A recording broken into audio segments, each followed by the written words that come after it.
We're joined by Seattle University head coach Jim Hayford. Coach, this is your first year as head coach at Seattle U after spending the last 6 seasons at Eastern Washington. What type of team and style of play can we expect from you? Well, I'm still figuring that out. I think that when you take over a program, you need to look at the strengths of the program that are there. And there's 3 players who had considerable playing time last year that are returning, that are excited about what Seattle U basketball can be, who played a lot. And then we have some other guys who were in the program that maybe can have a bigger role this year. But Aaron Menzies at 7'3" is, you got to figure out what are you going to do about him. That's a lot of man to guard. He was very successful before he got injured. Then Matej Kavis, who was the WAC Freshman of the Year, and then Morgan Means got an amazing amount of playing time as a freshman, and they're joined by Scott Alenio, Mattia De Campo, and Jake Spurgeon, as players that are returning and in the program. So, you first build on that, and when you look at Morgan and Matei, those are 3-point shooters, which if you look at how I've coached in the past and how we've had success with the style of play that I like to coach, that they fit into that.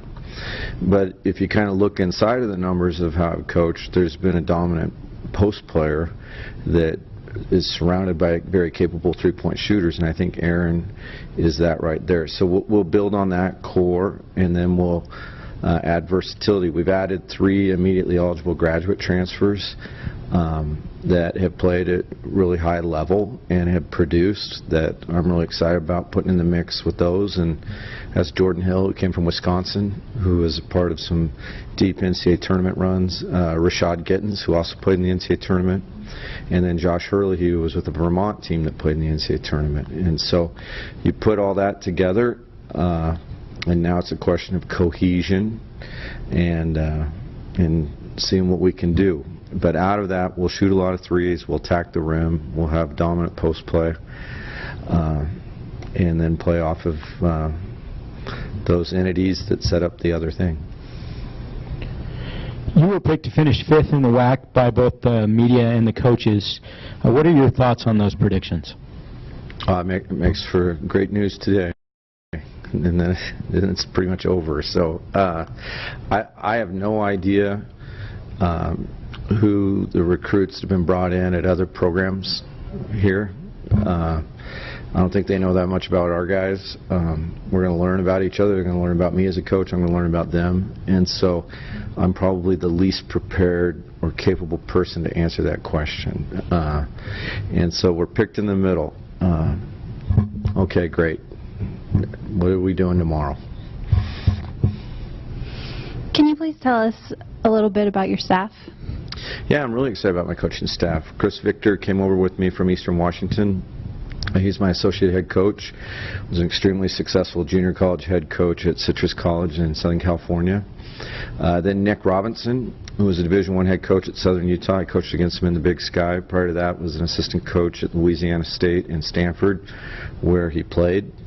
And so those both guys right there are head coaches. And then Ryan Madry comes from UC Santa Barbara, where he was on their staff for the last 6 years and has great recruiting contacts up and down the West Coast, recruiting to a strong academic school. And then Jesse Nakanishi is our Director of Basketball Operations. He's Associate Head Coach at Hawaii Pacific, which played in the national tournament last year at the Division II level. And so I think one of the great strengths of our program is the staff that we were able to put together. You talked a little bit about Aaron Menzies. He missed all of WAC play last year with the foot injury. How is that foot, and what are you expecting from him this year? I expect a great season from Aaron. He's a great young man. He's got high character and a great work ethic. He's healed.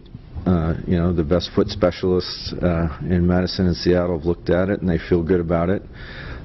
We've taken some weight off of his frame and worked with a little different style of how to train him and maybe not put so much of a load on that. But I think it's something that we need to be aware of, as you do with any big man, and you think of different foot injuries that plague big men's careers. But he's healed, he's ready to go, and I think that's behind him.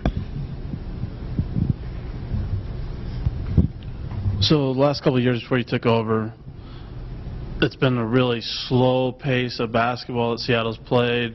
A lot of 3-2 zone to kind of slow things down. Is that something that you expect to continue, or is it more let's get up and down the floor, let's use our strengths and our shooters and so forth? Yeah, it's going to be a little different.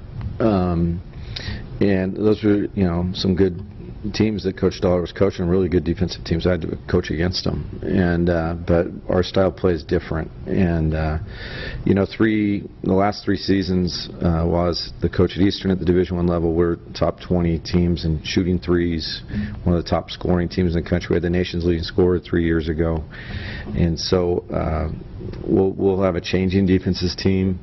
We're going to attack the rim, but we're going to shoot a lot more threes. And as with each year, we're able to build a collection of talent that fits that philosophy. We'll get better and better at it.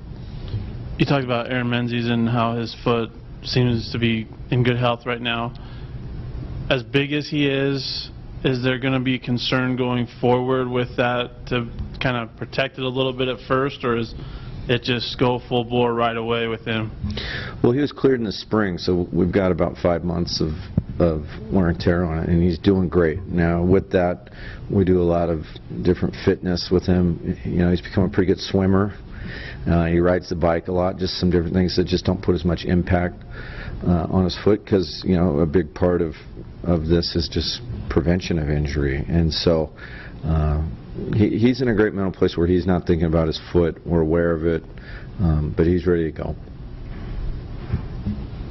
You talked a little bit about some of the graduate transfers that are coming in, and you touched on the fact that a number of them coming in have some postseason experience. What is them having that postseason experience and you having some postseason experience at Eastern Washington, what does that do in helping get this team motivated to try to make it be playing a little bit later in March? Yeah, I think it just brings a level of expectation, and where you're going to draw your line of satisfaction. And so, we would have had a team without any seniors if we hadn't gotten these graduate transfers, and we're really fortunate that there were some really attractive academic programs at Seattle University that they wanted to major in. And so we imported some leadership, and all 3 of them did play in the NCAA tournament, and it's something that was a high priority when I took the job, was to immediately go get leadership that have been part of winning programs. This question comes from @VCG Sports on Instagram. Outside of basketball, what values do you try to instill in your players? And do those values change when you bring in a new recruiting class depending on the personality of the players? A long time ago, I got into coaching. I never thought I'd be doing press conferences in Denver or being on TV or anything. I got into coaching because I want to make a difference in people's lives, and that's coaches who had the biggest influence on me when I was a young man. And so that doesn't change regardless of the level. And so our goal is to help everybody be the best that they can be every day, and to push them and lead them and guide them and respond to mistakes and coach the whole person. And so that's something that's at the forefront of everything that we do, recognizing that, what an amazing time of development that's been in all of our lives at ages 18 to 23. But that to me comes before the X's and O's, the competition, or anything else. This question comes from Gabe Leedy on Twitter. What are the biggest challenges and best surprises you've had while settling in to your position? CLU? Well, real estate in Seattle is pretty hard to get right now, but we've done that, and finding the right place to live, that was quite a challenge just personally. But I've been welcomed by an amazing community of people. Seattle U is a very, very special place. It's a Jesuit Catholic institution. The mission and identity of this school is clear, regardless of where you're at on campus, and just a welcome, loving, accepting group of people across the campus. So that's been really good. You know, as you go through roster transition, that happens as a new coach. That has easy days, it has hard days. But I feel like we got through that in a place that has the program in a better position, and at the same time valued each individual.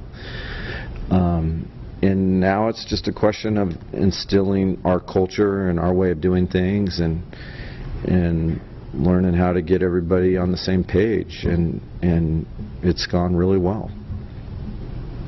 Another social media question here, this time from Luis Carrillo on Twitter. What schools in the WAC are you most excited to face this year? Whoever's the next team on the schedule. That's not just coach speak. I don't look ahead at them. I look at the next one, and that's how I want my team to play. So, you know, we're aware of all of them. My son attended Grand Canyon last year. He's now at Seattle U, so I know a little bit more about that. And Coach Marley and Coach Lee there are friends of mine, longtime friends. And I was joking with Dan earlier today. You know, I used to golf with them when I wasn't in the conference, but since I got the Seattle U job, we haven't been out golfing yet. So what's up with that? But so, you know, lots of respect for what they're doing down there. That whole school seems to be on the same page. What Coach Barnes has done at Bakersfield, he took the Bakersfield job 6 years ago when I took the Eastern job. And what he's done is one of the truly remarkable jobs in college coaching. New Mexico State, Chris is going to do a great job there. That's when you think of mid-major basketball programs, that's New Mexico State is one of those first ones that you think of that have been able to be very successful and consistent over time through coaching changes. So a lot of respect for that. I think Mark has done an amazing job at Utah Valley at going to a place with very little history and establishing pride and excitement in the community there. You know, you just don't want to leave them out. You know, what Kareem's done to get Kansas City turned around is something that's really special. Lou's building something special down in Texas. And so I have a lot of respect. And then, you know, Tracy's the longest tenured head coach in the conference at Chicago State. So they all have my attention and they all have my respect.